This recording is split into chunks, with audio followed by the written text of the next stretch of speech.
Hello everyone, welcome back. In today's video, we have another Power Rankings video. This is going to be, I think, week 4 of the Power Rankings series, as the second round series are coming to a close soon. We'll touch on who I have still being in the top end of the Power Rankings, and there is a new #1 team in the Power Rankings after this past week. So we'll touch on all of that. Stay tuned to the end to figure out who the #1 team is coming up right now.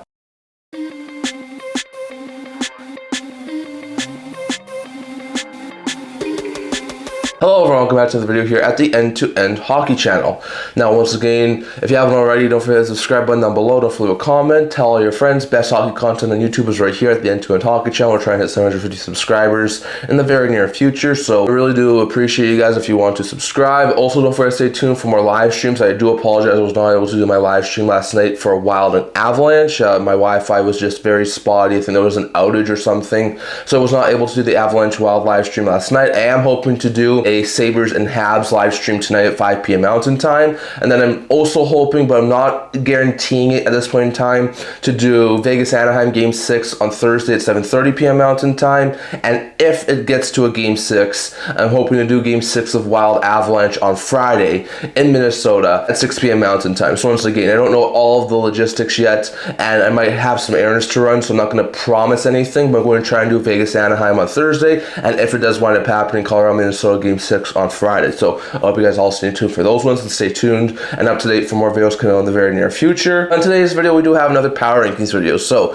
like we talked about last week, with it being in the second round, I'm doing basically 1 through 8, the still alive teams in the postseason in the Power Rankings. So basically 8 to 1, 8 being the worst, 1 being the best, and I'm going to rank them as I usually do, like I did last week. Now, unfortunately, there is a team who's been eliminated, and that's the Philadelphia Flyers. They got swept by Carolina this past week, so with the Flyers gone, they're not going to be in the Power Rankings anymore, so it's now just the top 7 teams, and by this time next week, it'll be just the top 4 teams.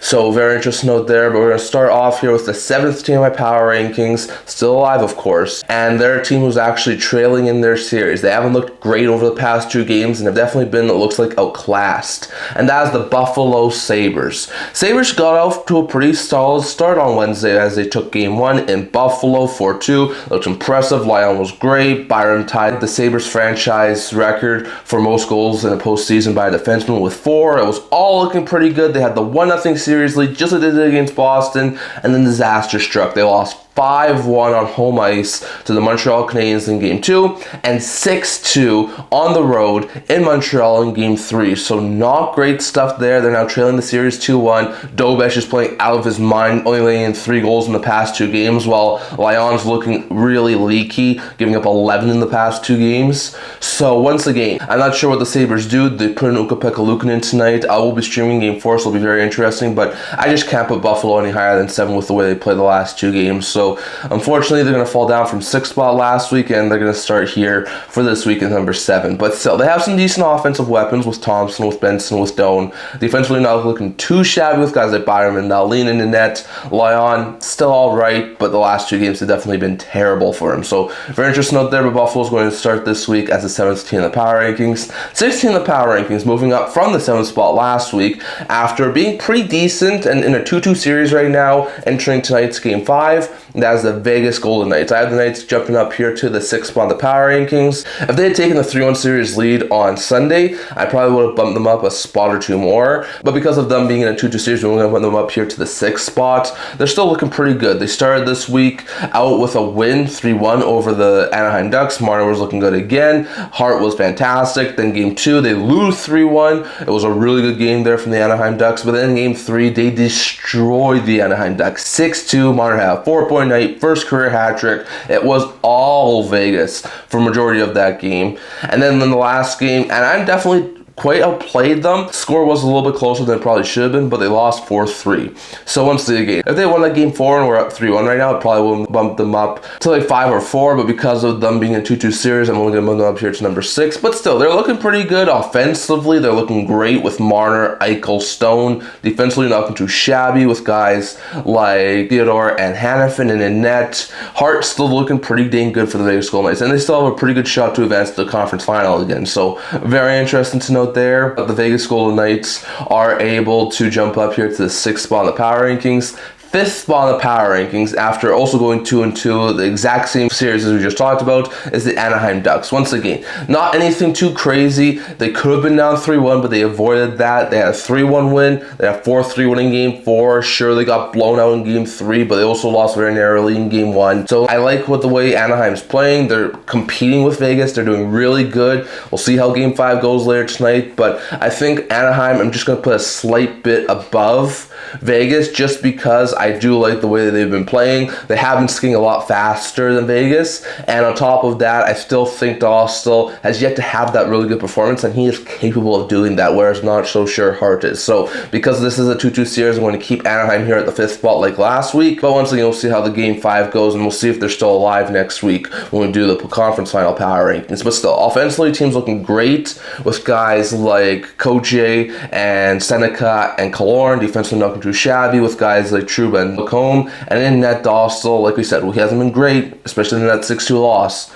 but he has been alright. So very interesting to note there, but I'm going to put the Anaheim Ducks here at the 5th spot in the power rankings. 4th spot in the power rankings, dropping from the 1st spot last week, and currently on the brink of elimination, we have the Minnesota Wild. Yes, my Stanley Cup favorites are currently on the brink of elimination. Not great stuff there. This past week, started out the week with a 5-2 loss to the Colorado Avalanche, which was not overly good, and definitely not fantastic, but they followed that up with a really good performance in game 3 on Saturday when they beat the Avalanche 5-1. It was looking really good. Maybe a comeback was potentially there, but then they wound up falling yesterday on Monday 5-2, and now trail the series 3 games to 1. So once again, it's not impossible for them to come back. We've seen President's Trophy teams, Boston against Florida in round 1 a couple years back, blow 3-1 series lead, so it's not inconceivable. I don't think they're down and out yet, but they have to win 3 straight. They did win 3 straight against the Dallas Stars to win that series in 6, but it's going to be a lot harder against a much more competitive Colorado Avalanche team, on top of that having to go to Colorado 2 times to try and do that, and also having their backs against the wall instead of it being like only 2 wins for the Dallas Stars. So it's going to be very hard. I think they're going to drop down here to 4th spot. Once again, they have not been overly out of it in any one of those games. So, I mean, they've been very competitive, and even though they're down 3 in the series, I still think they're one of the better teams in the postseason. But I think, given the fact that I have the backs up against the wall, I have to bump them down here to number 4. Offensively, team's still looking pretty good with Kaprizov, with Boldy, with Yurov.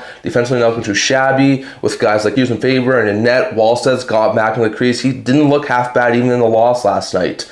So very interesting note there, but while have their backs pressed against the wall, they're facing elimination on Wednesday, and we'll see if they're able to stay alive. Maybe they do wind up making a comeback. We'll have to wait and see. Next, at 3rd overall in the power rankings, bumping up from the 4th spot next week and on the precipice of getting to the Eastern Conference Final, we have the Colorado Avalanche. Yes, I gotta give them their props. I do not like President's Trophy winning teams going very far in the playoffs, but they're right on the edge of doing so. Once again, we'll see how they do in the conference final if they do wind up making there and they don't blow this 3-1 lead they have. But once again, they've been looking pretty good. They opened that series up with a win 9-6 last week, which was pretty good. And they followed it up with 2 5-2 wins, including once on the road, and they did lose 5-1. They do have their first loss of the postseason, but still, this team's been looking pretty good. Mackenzie Blackwood was in it last night. He didn't look half bad. So all in all, the Avalanche are able to get some depth scoring, and they're able to put some pucks past the net. And even though I did say the President's Trophy team will probably be out in round 2, they are very close to making it to round 3. So unfortunately, I do have to bump them up here to the 3rd spot in the power rankings, and I do give them their props. They're very close to making it to the Western Conference Final. But once again, offensively, the team's looking fantastic with guys like McKinnon,